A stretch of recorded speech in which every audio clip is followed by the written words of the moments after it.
नमस्कार, म चम्पा कुमारी खड्का। म आएको चाहिँ सर्लाहीबाट हो। मेरो धेरै 17-18 वर्षदेखि ढाड दुखेर यो खुट्टा जम्मै झमझमाउने, पोल्ने, कटकट खाने, लुलो हुने भयो। धेरै हस्पिटल चारे तर काहीँ भएन। पहिला योभन्दा 10-12 वर्ष अगाडि अपरेसन गर्नुपर्छ है भन्नुभएको थियो डाक्टर साहबले। तर हामी डरायौँ। हामी डराएको कारणले भएन। अनि त्यसपछि चाहिँ यहाँनिर मेरो छोरी मार्फत म यो हस्पिटलमा आएँ। सुरुमा हामीले चक्रराज पाण्डेलाई देखायौँ। त्यसपछि नभएर चक्रराज पाण्डेले चाहिँ होइन अमित डाक्टरले गर्ने हो, यो नसाको हो भन्नुभयो। अनि त्यसपछि हामी उहाँलाई भेट्यौँ। अनि मेरो एउटा अपरेसन चाहिँ वैशाख 24 गते भयो घाँटीको, अनि ढाडको चाहिँ असार 16 गते भयो। एकदम राम्रो।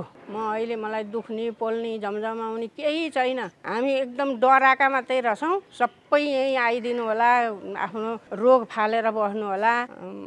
यस्तो कुचो हुन्छ, यस्तो प्यारालाइस हुन्छ भनेर चाहिँ कसैले पनि नपत्याउनु होला र यहीँ डाक्टर साहबसँग भेटेर बुझेर अपरेसन गर्नु। मेरो चाहिँ यहीँ आएर एकदम आनन्द भयो। अनि म अपरेसन गरेर यहाँ बस्दाखेरि फिजियोको डाक्टरले पनि एकदम राम्रोसँग सिकाउनु भयो। अपरेसन गर्दाखेरि सबै स्टाफहरू, नर्सहरू एकदम मुलायम, एकदम जे भनौँ त्यही मानिदिने, पानी भने पानी ल्याइदिने, उठाउने बसाउने, त्यस्तो झर्किने फर्किने केही छैन। यहाँको स्टाफहरू मलाई त छोराछोरी जस्तै लाग्यो। मलाई अप्ठ्यारो केही भएन। हामी त घर जस्तै भएर बसेको हस्पिटलमा। हामीलाई दिन गएको रात गएको केही पनि थाहा भएन। त्यति राम्रो छ यो हस्पिटल। सबैलाई आग्रह गर्छु, तपाईँलाई यदि नसा चेप्पिएको छ भने अन्त नजाइदिनु होला, अथवा थेरापी गरेर हुन्छ भने थेरापीबाटै उहाँहरूले अपरेसन गर्नुपर्छ भन्नुहुन्न। जसलाई अब अपरेसन गर्नुपर्ने छ त्यसलाई चाहिँ गरिहाल्नुहुन्छ।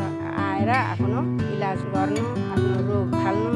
अरू त मेरो केही छैन। मलाई डाक्टरहरूलाई एकदम धेरै धेरै मुरी धन्यवाद दिन्छु। नमस्कार।